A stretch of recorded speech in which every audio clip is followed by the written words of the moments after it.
texto, 1 Coríntios 16, vamos ler primeiro os primeiros versículos. Se vocês quiserem, podem acompanhar na sua Bíblia. Aqui é uma versão um pouco mais na linguagem atual. Um pouco mais fácil, às vezes, a compreensão. Mas o sentido é exatamente o mesmo, tá? Para quem quiser, isso aqui se chama Bíblia Glow. É um aplicativo, uma coisa bem moderna, assim, um aplicativo que você pode entrar. E é muito bom. É uma tradução, assim, fácil da gente entender. Glow. É G-L-O-W. É muito legal, fácil da gente entender e é bem fiel, assim, ao original, tá? Então diz assim no versículo 1: Agora vou tratar do dinheiro para ajudar o povo de Deus da Judéia. Façam o que eu disse às igrejas da província da Galácia. Todos os domingos, cada um de vocês separe e guarde algum dinheiro, de acordo com o que cada um ganhou. Assim não haverá necessidade de recolher ofertas quando eu chegar. Depois que chegar, eu enviarei com cartas de apresentação aqueles que vocês escolheram para levarem a oferta até Jerusalém. Bom, vou botar aqui. Eu estava apertando o botão errado. Diferença entre o capítulo 15 e 16. Bom, quem estava aqui na semana passada, a gente estudou sobre o capítulo 15 na semana passada e na semana retrasada. E o capítulo 15, ele é glorioso. Ele trata de assuntos como a ressurreição, a segunda volta de Jesus, a graça maravilhosa de Deus, que nos alcança, que nos enche, que nos capacita, que nos torna cada vez mais fortes. Fala da derrota final do inimigo, prometendo a vitória de Jesus Cristo e da igreja aqui na terra. É maravilhoso o capítulo 15. Aí, de repente, vem o capítulo 16 e Paulo começa falando de dinheiro. Parece assim que ele estava no céu e caiu para a terra. Estava falando de coisas maravilhosas, gloriosas, espirituais. E de repente começa a falar de dinheiro. E a gente, quando escuta falar de dinheiro, eu não sei esse povo lá de Coríntios, mas a gente, hoje em dia, quando escuta falar de dinheiro, já começa a incomodar. Pensa, por que a igreja tem que tocar nesse assunto? Por que a igreja tem que falar disso? A gente quer vir na igreja, mas quer ouvir falar, igreja do sobrenatural. Esse negócio de dinheiro, não, por favor, né? E no capítulo 16, o pastor... antes costuma dizer assim, parece que Paulo tomou um cafezinho entre o capítulo 15 e o 16, parece que ele se desconectou, né, do que ele estava falando e começa a falar de um outro assunto. E daí eu queria perguntar para vocês, o que você pensa sobre o assunto dinheiro dentro da igreja? O que você acha? Você acha que isso é um tema que deve ser abordado, que não deve? A gente deve falar sobre dinheiro, não deve? O pastor tem que ficar falando de oferta, de dízimo sempre? Ou melhor não, porque isso pode escandalizar gente que está vindo pela primeira vez na igreja, então é melhor não tocar muito nesse assunto. O que vocês acham? Qual é a opinião de vocês sobre esse tema? Dinheiro e igreja. Eu vou falar por mim, mas quando eu entendi o que significa contribuir com a obra do Senhor, não com a igreja, minha vida teve uma transformação tremenda. E isso foi uns 2 meses depois de eu convertido. Teve uma pessoa que teve paciência, seu Paulo Sintra, sentou comigo e me explicou. Desde entrega para o pastor, para a denominação, eu contribuo com a grande obra que Deus está fazendo naquele local. Se administrarem errado ou não, vão responder para Deus. Mas a contribuição, não só que eu falo dízimo, também oferta, às vezes específica para determinadas situações, para a minha vida, abençoa muito. E para mim, a contribuição é algo espiritual. Reflete a minha fidelidade a Deus. É isso que eu penso. É isso aí. Alguém tem mais alguma colocação, opinião? Se a gente fala sobre todos os temas, então por que a gente não pode falar sobre dinheiro também? Envolve a nossa vida. Eu posso falar sobre todas as coisas, mas dinheiro não. Inclusive o dinheiro. Afinal, Deus é o provedor de tudo, né? Então, já que tudo pertence a Ele, você deve falar sobre todos os temas, até para as pessoas estarem mais informadas a respeito disso. Algumas pessoas têm receio de falar sobre dinheiro na igreja porque eles não estão informados a respeito. Deixa eu falar só 2 coisinhas bem que eu vivi com relação a isso aí. É bem interessante porque na igreja presbiteriana lá de Campinas, que eu frequentava, teve uma época que não tinha dinheiro, assim, foi muito ruim assim, de dízimo e a gente estava passando por uma crise financeira. E aí o presbítero ele foi fazer um apelo e ele falou uma coisa que muitas vezes a gente não para pensar, né? Se a gente vai no banheiro, às vezes tem papel higiênico lá, é por causa do dízimo, né? Que a Bíblia fala que para a gente entregar o dinheiro, para que não faça falta de mantimento na casa do Senhor, né? Não que Deus não tenha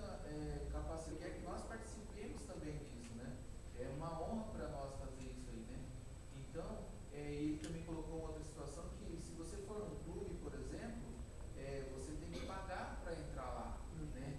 Então aqui as coisas também custam dinheiro, né? Então isso é para nós nos mantermos, né? Para nós podermos manter essa estrutura para a gente poder vir aqui, né?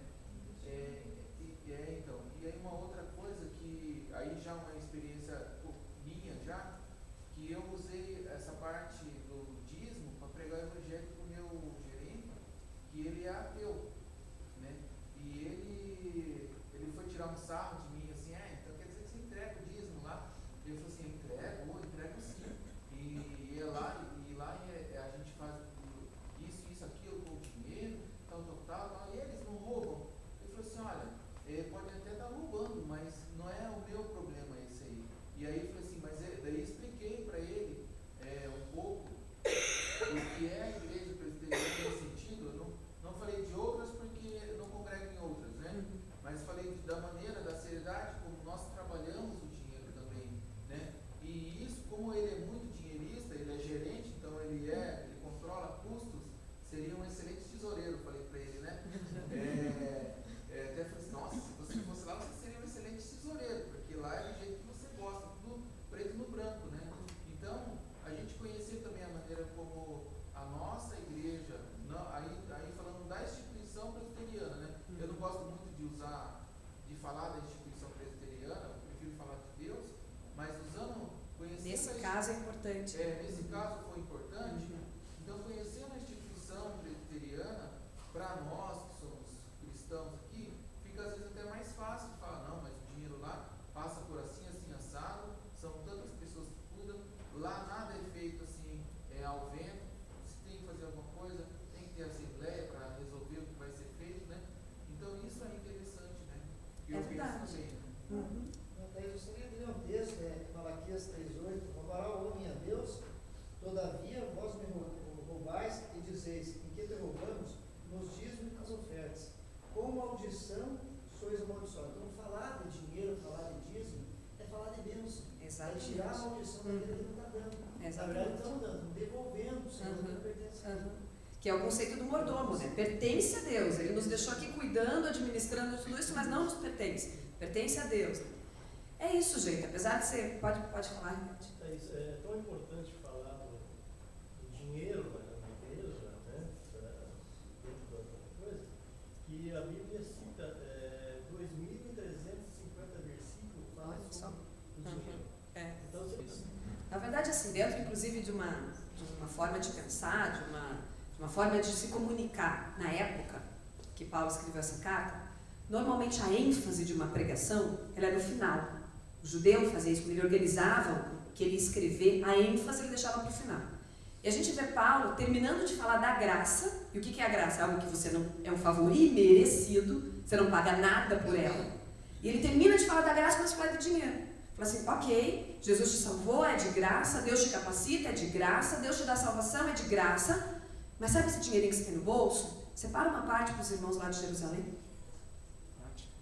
Tem as duas coisas. Entendeu? A vida espiritual, ela não é separada da vida material. Nós somos cidadãos de dois mundos. Era isso que Paulo queria nos ensinar aqui. Existe um mundo espiritual, e ele acabou de falar no capítulo 15 tudo do mundo espiritual, muitas coisas do mundo espiritual. Falou, mas também existe um mundo material, gente. Também existe um mundo material.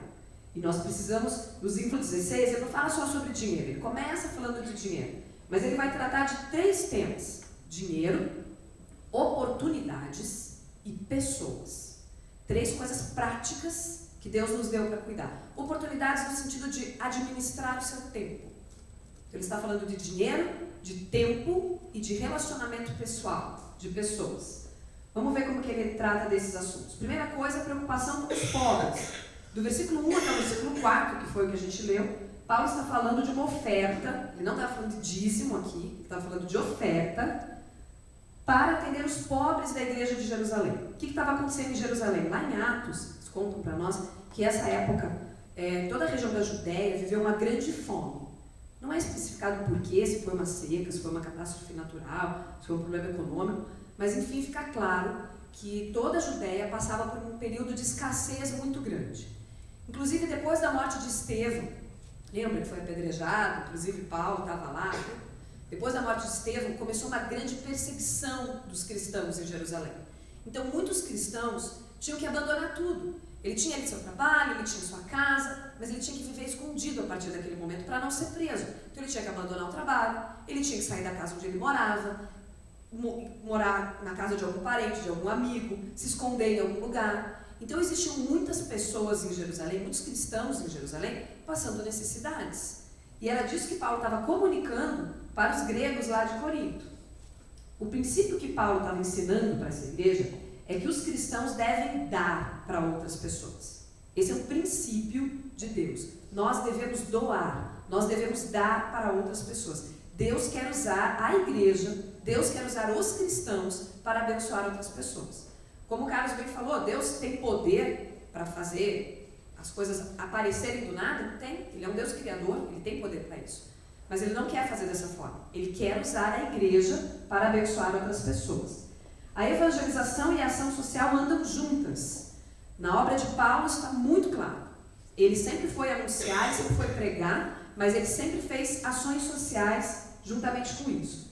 E Paulo também tinha um entendimento interessante, é que as outras igrejas, as igrejas gentílicas, para usar uma palavra difícil assim, mas as igrejas que não eram igrejas formadas por pessoas judias, né, por judeus, elas deviam abençoar financeiramente a igreja de Jerusalém pelos benefícios espirituais que receberam através dessa igreja de Jerusalém. Isso é um conceito, para a gente às vezes não é tão familiar, mas para o judeu até hoje isso acontece. Você sabia que cada judeu que mora aqui em Curitiba, que mora em qualquer lugar, eles têm por hábito mandar dinheiro para Israel e para Jerusalém? Até hoje eles fazem isso. Parte do que eles ganham, eles contribuem mandando dinheiro para Jerusalém e para Israel. Por isso é um estado tão rico, né? Por isso Israel é um estado tão rico, tão poderoso. Lá não se planta. Da onde vem essa riqueza? Lá é o único país daquela região que não tem petróleo. Está no meio de uma região cheia de petróleo, em Israel não tem petróleo. Da onde vem o dinheiro de Israel?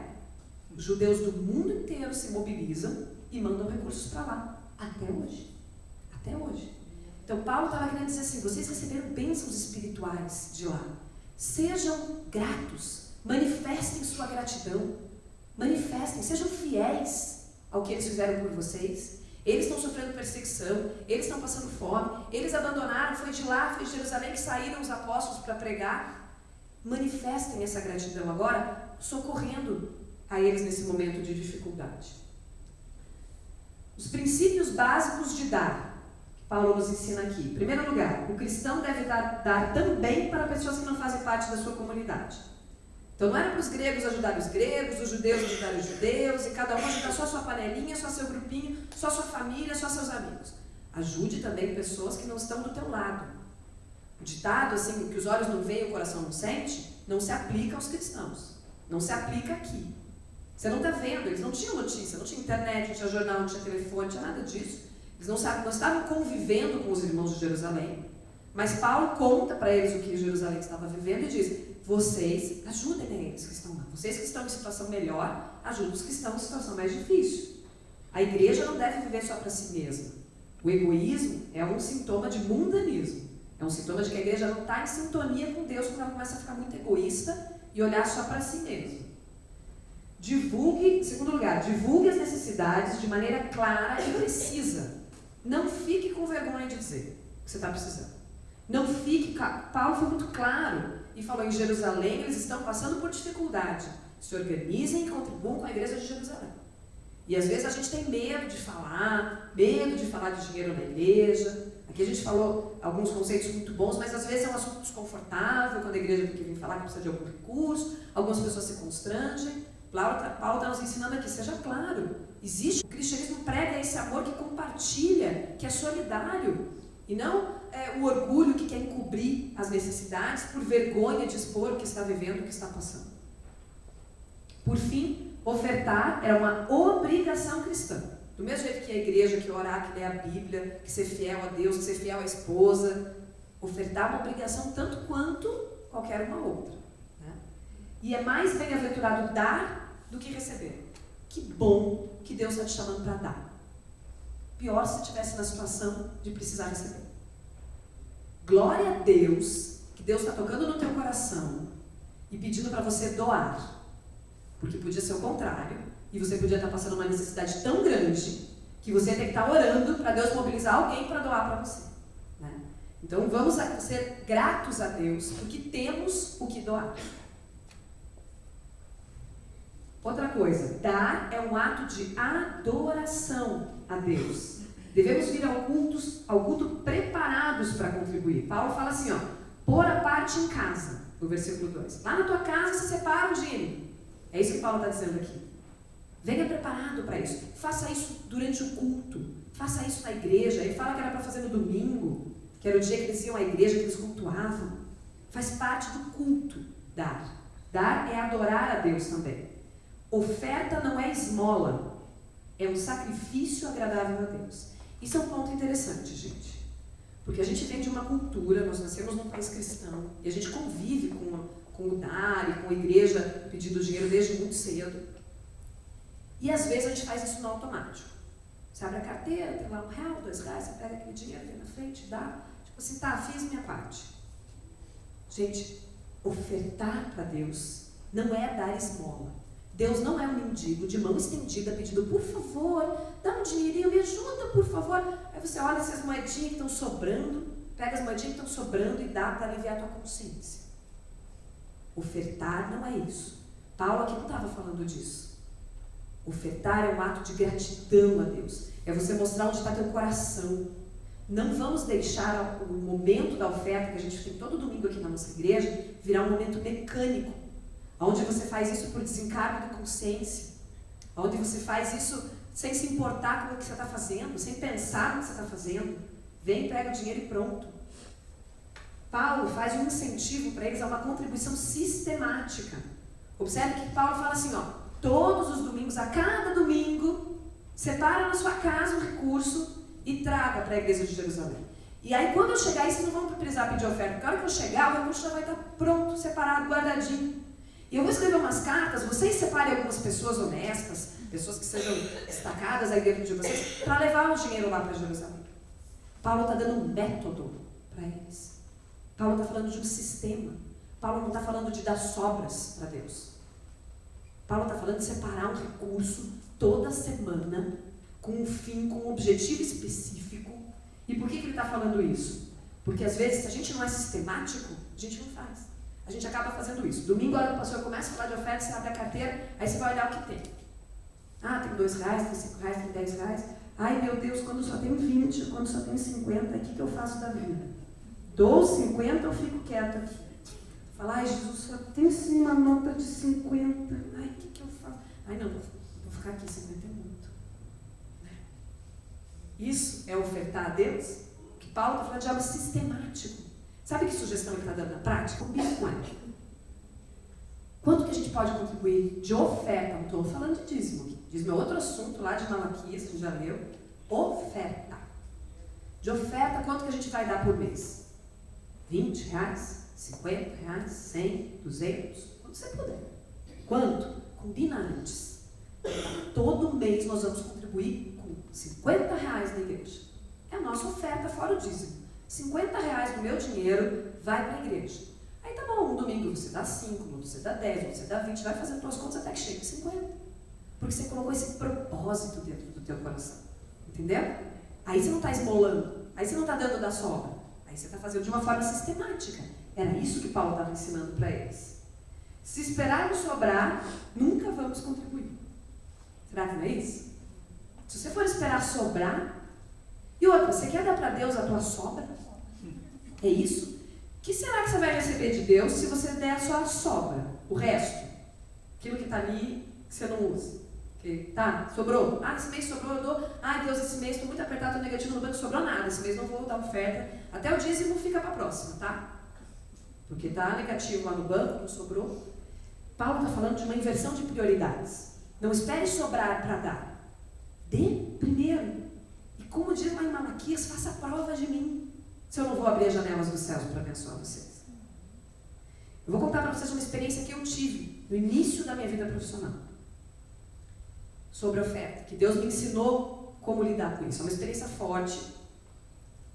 Até algumas pessoas se chocam quando eu conto, mas eu vou contar porque é pertinente aqui. Estamos entre irmãos. Eu tinha acabado de completar 18 anos e eu tinha um sonho de ter um carro. Eu fui a primeira neta dos meus 2 avós. Meu avô era um homem simples, sem estudo, mas ele tinha um sítiozinho, ele lidava com animais. Quando eu nasci, ele falou assim, para cada neto que eu tiver, eu vou vender uma cabeça de gado e eu vou pôr esse dinheiro numa poupança. E quando esse meu neto atingir 18 anos, esse dinheiro vai ou para pagar a faculdade ou para comprar um carro. E meu avô fez isso comigo. E daí, passou muito tempo, né? E plano Collor, plano cruzado, prende dinheiro de poupança, só dinheiro de poupança. Para resumir, quando eu estava fazendo 18 anos, tinha lá um recurso que dava para comprar um carrinho. Simplesinho, velhinho, mas dava para comprar um carrinho. Eu fiz 18 anos no mês de maio, metade de maio. Em julho, então fui e tirei carteira de motorista, muito feliz e tal. Em julho, nós viajamos, no meio de julho, para a Convenção Nacional da Adonep, no Rio de Janeiro. E eu namorava o Rafael. E o Rafael, para quem não sabe aqui, quando eu comecei a namorar com ele, ele não era convertido. E ele tinha pavor de crente. Era daquele adolescente que jogava bomba em porta de igreja, para assustar os crentes. Aquela época era a época que a televisão só falava mal de crente pedindo dinheiro. E era só coisa de igreja fazendo convenção em Maracanã, saindo com um saco de dinheiro. Quem lembra dessas coisas? Era massacre na televisão sobre isso o tempo todo. Eu tentando convencer o Rafael que ele se convertesse, levava ele para a igreja. Quando o pastor começava a falar de dinheiro, ele levantava de onde ele estivesse sentado e ia embora. No meio do culto. Isso com uns 20 anos. E eu ia atrás. Ai, por que você está embora? Não, o que é isso? Isso é um absurdo. Falar de dinheiro na igreja. Meu Deus do céu. Mas não foi 1, nem 2, nem 3 cultos que ele levantou no meio.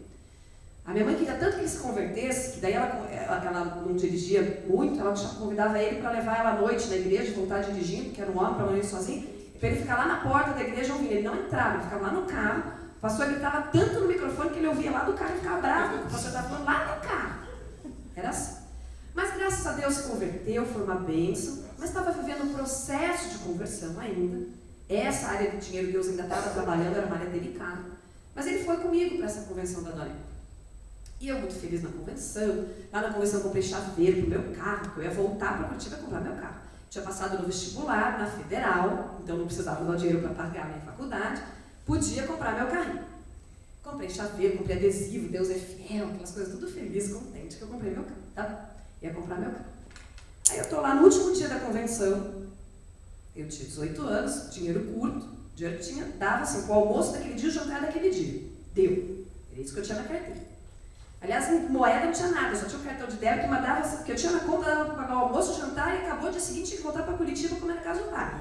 Porque não tinha dinheiro. Se parasse na estrada alguma coisa, tinha acabado. Tá bom. Aí estou lá na convenção e eles começam a falar de oferta. Mas falar de oferta de uma forma grandiosa. E eu estava na igreja jovem, lá era separado os jovens e os adultos. E nos jovens, às vezes, eles não falam tanto sobre oferta, sobre o dinheiro, porque sabem que jovem é tudo apertadinho ali, difícil, começo de vida e tal. Mas eles começaram a falar de uma forma muito ostensiva. E eu estava sentada ao lado do Rafael, e eu confesso para vocês que eu comecei a pensar assim, ai Deus, logo hoje que eles estão falando de oferta, eu até queria contribuir, mas não tenho dinheiro, só tenho do almoço e do jantar, se eu der, eu não como, né? Tem que fazer. Hoje, infelizmente, não posso, que pena que eles vieram falar exatamente no último dia que eu não posso. E Deus começou a me lembrar da minha poupança.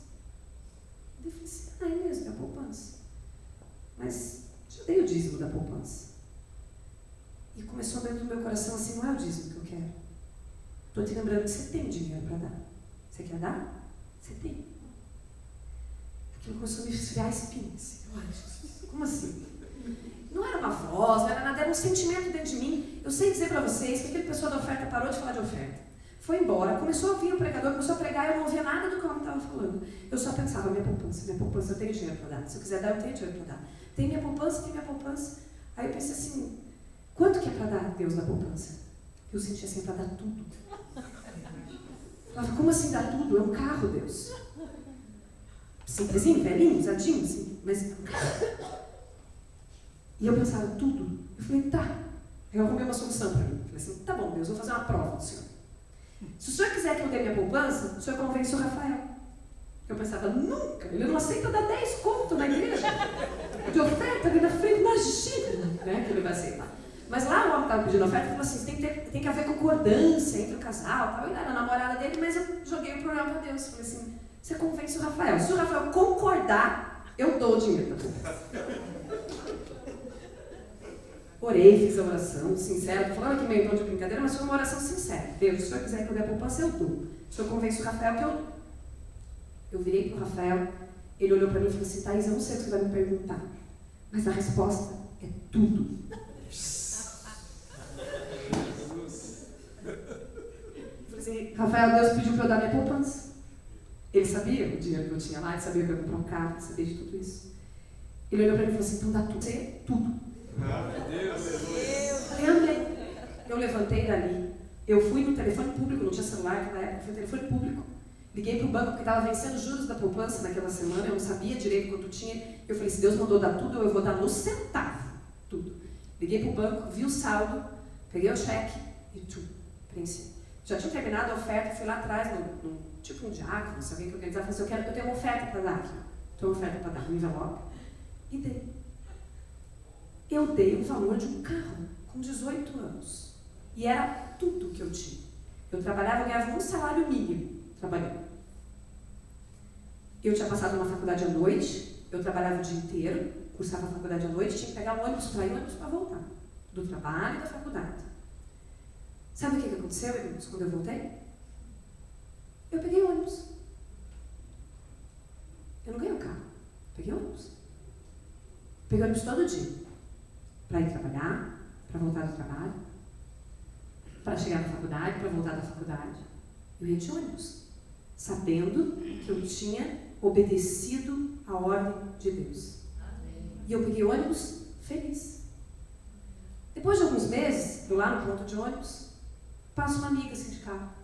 Oi, Thaís, você faz faculdade aí? Faço. Pois é. Amém. Você dá uma ajudinha aí para pagar o combustível? Eu te levo, a gente mora perto. Amém. Começou a me levar. Então eu pegava para ir para o trabalho, voltar do trabalho, para ir para a faculdade, mas o pior de tudo é que aquele ônibus às 11 horas da noite, você está morta, está cansada, Deus providenciou alguém para me dar carona. Era carona. Dentro do teu coração você pensa: eu tinha dinheiro para ter meu carro. Eu estou indo de carona, mas glória a Deus pela carona. Amém? Amém. Deus me deu a carona. Alguns meses depois, quase um ano depois, Deus abençoa a empresa onde eu trabalhava, eu recebo um aumento de salário. Deus abençoa meu pai, que fica sabendo de tudo o que aconteceu. Na época ele enfrentava uma dificuldade financeira grande, mas Deus o abençoou. E chega para mim e fala assim: filha, vamos fazer assim? O pai pode te dar um carro cheio, mas o pai pode dar entrada no carro para você, a gente financia, você vai pagando aí por mês com o teu salário. Eu tinha recebido um aumento de salário e consegui. E consegui comprar meu carro. Não foi imediato, não foi na hora, não foi um carro zero, não foi um carro novo, mas era um carrinho, era o que eu precisava. Alguma coisa para me levar, me trazer de novo do trabalho.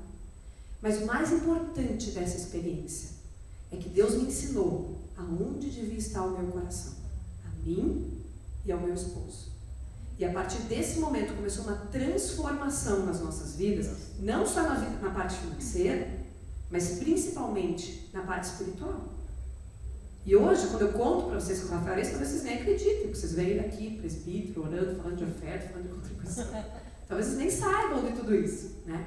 Mas essa transformação, eu creio que foi possível porque Deus testou o meu coração e porque eu não esperei sobrar para contribuir.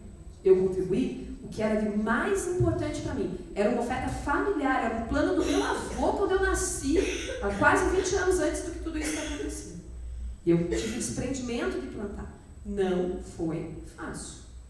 E eu confesso para vocês, Deus sabe o que faz, Ele faz isso com a gente quando tem 18 anos. Que eu hoje, mãe de família, sei lá se eu daria, né?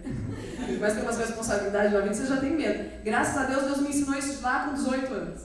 Né? Quando a juventude tem uma certa irresponsabilidade também, você faz. Né?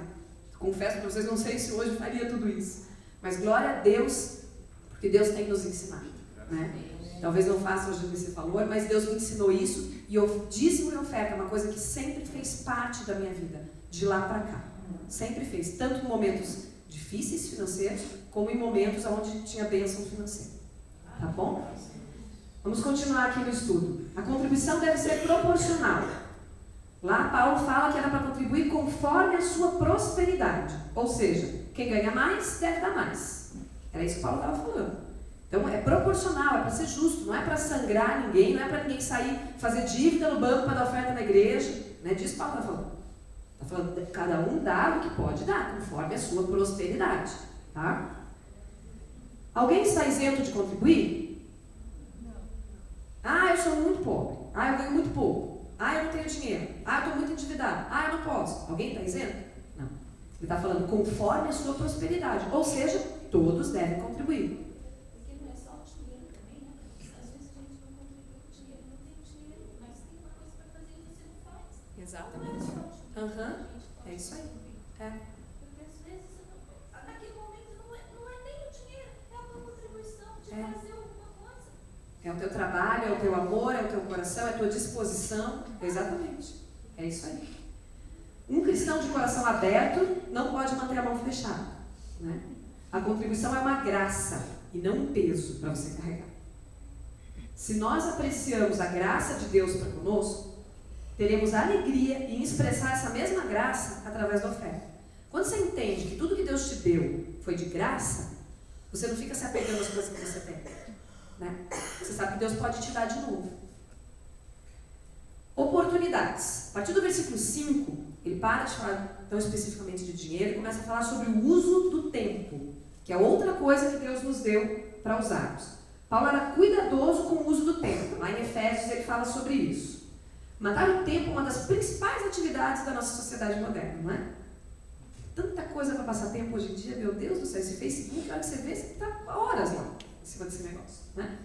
Não podemos usar mal o tempo, nem perder as oportunidades. Então, estou dizendo que não é para você ter Facebook, para você não ficar no computador, para você não assistir televisão, não é isso. Mas use bem o teu tempo, né? Distribua o teu tempo, aproveite as oportunidades da vida. Paulo fala sobre seus planos de viagem, aqui no versículo 7, mas ele reconhece que ele só vai fazer as coisas no futuro se Deus permitir. Está tudo debaixo da mão de Deus. Então faça planos. Não é para você não fazer planos, faça planos, mas submeta esses planos à vontade de Deus. Como você tem distribuído seu tempo? Às vezes a gente age como criança. Eu tenho um filho de 7 anos, essas crianças hoje, se deixar, fico o dia inteiro nisso. O que eu fiz na minha casa? Tem horário para as coisas. Ah, quer ficar no computador? Tá bom, você tem 40 minutos para ficar no computador. Se ficar 20 minutos de manhã, pode 20 minutos à noite. Certo? Um pai não faz isso com o filho? Não determina? Ou deixa ficar o dia inteiro assistindo televisão? Férias das crianças, o dia inteiro vendo televisão não é saudável. Tem que brincar também, tem que fazer outras coisas, tem que conversar com os amigos. Às vezes na nossa vida, parece que falta um pai, uma mãe, dizendo assim, distribua melhor seu tempo, sai da frente dessa televisão, larga um pouco esse computador. E aí a gente fala que não tem tempo de ler a Bíblia, que não tem tempo de orar, que não tem tempo de ir na igreja, que não tem tempo para fazer obra para Deus. Mas como que a gente está administrando esse tempo? Deus deu 24 horas para todo mundo. Ninguém ganhou 1 minuto a mais num dia, ninguém ganhou 1 minuto a menos. É o mesmo tempo para todo mundo. É uma questão de você se organizar e distribuir bem o seu tempo. Você sabe que Deus tem colocado diante de você?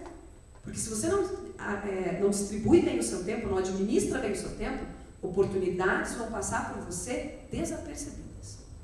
Você vai perder grandes chances de fazer coisas maravilhosas, seja na sua vida, seja na obra de Deus, porque você não administrou bem o seu tempo. Oportunidades, elas são portas que Deus abre para nós. Paulo vê as oportunidades. Ele fala assim, uma porta grande e oportuna para o trabalho se me abriu. Ele está vendo, a oportunidade está passando diante dele, ele está vendo. Olha, mas ele também vê as dificuldades. Ele fala, e há muitos adversários contra mim. Muitas pessoas se levantaram contra mim. Então, é importante a gente ver as oportunidades e enxergarmos também os problemas e as dificuldades, de forma clara, sem se concentrar nem só numa coisa, nem só na outra. Uma coisa que a gente aprende aqui, a presença da oposição não indica que nós nos desviamos da vontade de Deus. Paulo estava no centro da vontade de Deus. O que Deus determinou para Paulo era isso, que ele fosse pregar fora de Jerusalém para toda criatura, para todo mundo, independente de raça, credo, o que fosse. Ele estava no centro da vontade de Deus. Mesmo assim, ele nunca deixou de ser perseguido. Sempre tinha gente atrás dele. Sempre. Ou seja, você está fazendo alguma coisa, começa a ter perseguição, começa a ter dificuldade, não pense que Deus te abandonou. Não pense que você está fora da vontade de Deus. Estar no centro da vontade de Deus não quer dizer que sua vida vai ser maravilhosa sem problema nenhum. Não quer dizer isso. As dificuldades fazem parte da vida cristã. Esteja aberto para enxergar as oportunidades e para enfrentar as dificuldades, sem esmorecer, sem desistir, sem querer voltar atrás. Em vez de ficar reclamando dos problemas, dos obstáculos, nós deveríamos usar as oportunidades e deixar os resultados com Deus. Para de ficar reclamando das dificuldades, dos problemas, de como a coisa não anda, de como está difícil. Ora, entrega nas mãos de Deus, repreende a ação do inimigo na tua vida, Deus te deu autoridade para fazer isso, e clama ao Senhor que tenha misericórdia, que esteja com você e que te dê a vitória no meio do problema. Era isso que ele sempre fez com Paulo, né? E é isso que ele vai fazer com cada um de nós. A importância dos relacionamentos. A gente encerrando. Paulo valoriza muito as pessoas. Paulo não é apenas um ganhador de almas, ele era um grande amigo das pessoas. Ele fazia amigos por onde ele passava. Ele era um mobilizador de pessoas para se envolver na obra de Deus. Ele motivava as pessoas. Ele impulsionava as pessoas, ele treinava, ele pegava um menino fraco, doente, igual Timóteo, dizia assim, vem andar comigo que eu vou te ensinar como é que faz esse negócio. Você vai sair outro daqui. E antes de Timóteo chegar, ele já dizia assim, cuida desse menino que está chegando aí. Trata ele com carinho, trata ele com cuidado, porque esse menino é bom. Deus está trabalhando na vida dele. Né? Ele valorizava pessoas. Dinheiro e oportunidade não tem nenhum valor sem as pessoas. Já pararam para ver isso? Né? Qual o maior patrimônio da igreja? É esse prédio? O maior patrimônio da igreja? O maior patrimônio da igreja são as pessoas. Esse é o grande patrimônio. É isso que é a igreja de Deus. Não é esse prédio, não é essa placa, não é esse nome, igreja presbiteriana. Isso não tem valor nenhum para Deus. O que tem valor para Deus é o coração de cada pessoa que está aqui. É isso que importa para Deus. Jesus investiu todo o seu ministério em construção de templo. Jesus investiu todo o seu ministério em fundar uma igreja e ele falou assim, o nome da minha religião é tal. Foi isso que ele fez com o tempo dele? Jesus usou todo o seu tempo implementando rituais. O que Jesus fez? Investiu em pessoas. Ele não estava nem aí com o tempo, ele não estava nem aí com o nome, ele não estava nem aí com posição, ele não estava nem aí com o ritual. Ele queria assim, vem comigo, larga tudo e me segue, eu vou te ensinar a pescar alma de agora para frente. Até agora você pescava peixinho, eu vou te ensinar o que é pescar pessoas. Jesus investia em pessoas. Se as pessoas estiverem dispostas, Deus vai suprir tanto o dinheiro quanto as oportunidades. Não é verdade? É só você dispor o teu coração. É só você tirar o teu coração do dinheiro e tirar o teu coração do tempo. Porque às vezes o tempo é um Deus tanto quanto o dinheiro pode ser nas nossas vidas. Você quer fazer da tua vida só o que você quer, na hora que você quer, do jeito que você quer. Então o dinheiro e o tempo podem ser dois deuses muito grandes na nossa frente. E na verdade, Deus pode fazer isso brotar do nada, se o nosso coração estiver na mão dele. Se o nosso coração está na mão dele, o resto tudo ele faz. Valorizando as pessoas. Paulo valorizava, elogiava, destacava o trabalho das pessoas. Paulo nomina as pessoas. Nesse capítulo 16, se você for ler, ele chama pelo nome. Ele fala de Timóteo, ele fala de Apolo, ele fala de Estéfanes e sua família, que foram os primeiros a se converter naquela região. Ele fala de Áquila, ele fala de Priscila. Ele cita nomes. Ele destaca as pessoas. Você tem o hábito de valorizar o trabalho das pessoas que estão perto de você? Você tem o hábito de elogiar essas pessoas? Você tem o hábito de, seja seu cônjuge, seus colegas de trabalho, seus irmãos aqui da igreja, você valoriza as pessoas? Você valoriza os relacionamentos? Paulo fazia isso e ensina isso pra gente aqui nesse capítulo. Paulo destaca a bênção de ter crentes que são fontes de refrigério. No versículo 17 e no versículo 18 ele fala isso. De famílias que são refrigério para a liderança, que são bênção dentro da igreja. Quem você é na igreja? Você é um fardo para os outros carregarem? Ou você é um refrigério para as pessoas que estão ao seu lado? Quem você é aqui na igreja? Como você se comporta? Como você tem usado sua vida aqui dentro da igreja? Para abençoar, sendo fonte de bênção, entregando para Deus e para as pessoas o seu dinheiro, o seu tempo, o seu amor? Ou você é só um fardo, só quer receber tudo? Não, eu estou aqui só para receber. Eu quero receber ajuda, eu quero receber oferta, eu quero receber oração, eu só quero receber. Só quero receber. Na hora que é para dar, eu não posso dar nada. Não posso fazer nada. É o que a irmã falou pra gente. Quando está falando em dar, não é só dar dinheiro. É dar dinheiro, é dar tempo, é dar trabalho, é dar esforço, é dar atenção, que é relacionamento. Né? Paulo aqui está falando de dar tudo, não só dinheiro. Dá o seu tempo, dá a sua atenção, dá o seu amor. Quando você elogia, quando você é bênção para outra pessoa, você está dando amor, você está dando relacionamento.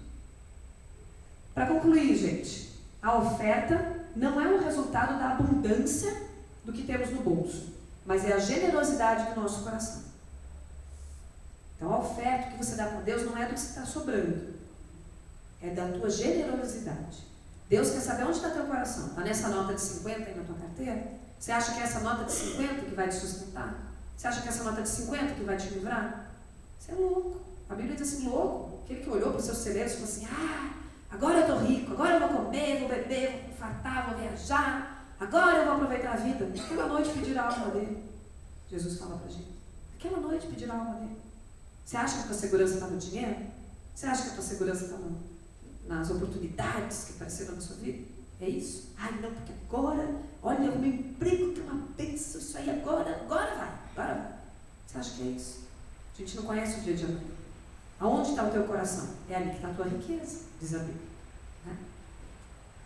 Antes de trazer a nossa oferta, nós precisamos trazer a nossa vida para Deus. Primeiro Deus aceita o ofertante, depois Ele recebe a tua oferta. Tanto que quando diz lá na Bíblia, quando você tem um problema com o teu irmão, fala assim, vem, traga a tua oferta para o altar e depois vai lá se conserta com ele. Fala assim, vai lá, resolve o relacionamento primeiro, pede perdão para o teu irmão, se reconcilia com ele, depois vem e traz a tua oferta, senão vai ser não. Aceita primeiro o teu coração, depois teu bolso. Primeiro teu coração, depois teu bolso, depois o que você está fazendo. Não adianta nada acordar cedinho, trabalhar um monte, comer um pão que aquele um lá amassou. Se você não tiver com o teu coração confiando em Deus, se você não tiver com a tua vida entregue nas mãos de Deus, não vai ser bênção na tua vida. Quando Deus me pediu aquilo, Ele não estava me pedindo aquele dinheiro. Deus não precisava daquele dinheiro. Deus queria saber onde estava a minha confiança, onde estava o meu coração. Deus estava querendo testar o coração do Rafael, falando assim, você briga tanto comigo por causa de 10 reais, por causa do dinheiro, quero saber agora. Você diz por aí que se converteu, eu quero saber agora. Tua confiança está onde? Tua confiança está onde?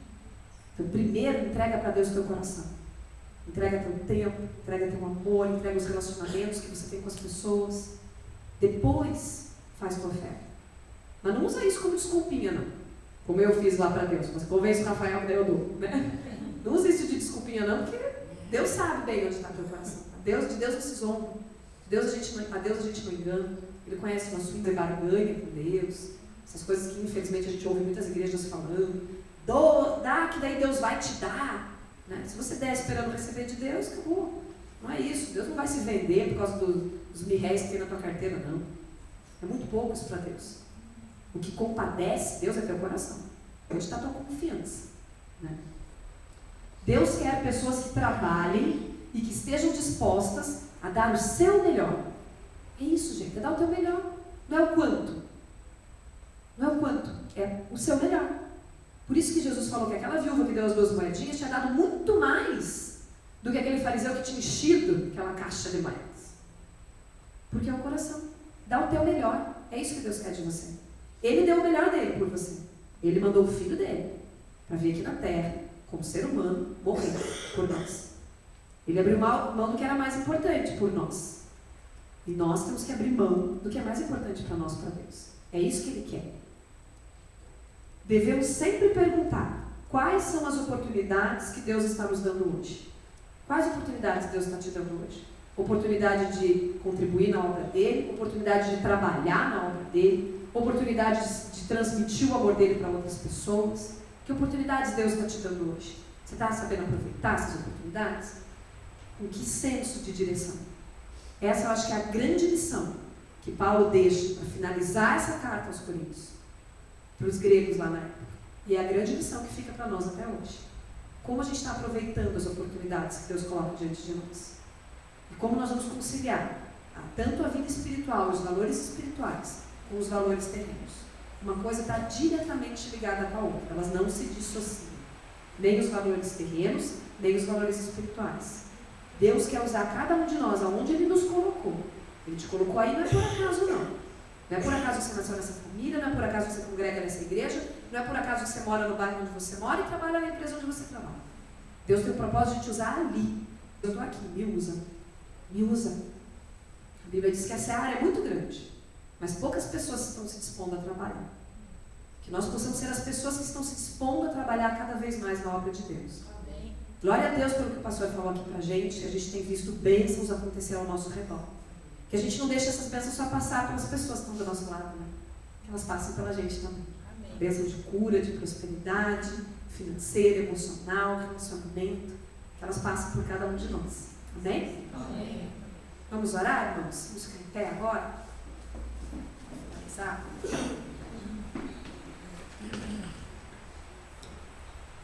Senhor, meu Deus, muito obrigada, Pai, porque Tu és um Deus soberano, que reina sobre todas as coisas, Pai. Obrigada porque o Teu reino é espiritual e obrigada porque o Teu reino se manifesta aqui na terra também nas coisas materiais, Senhor.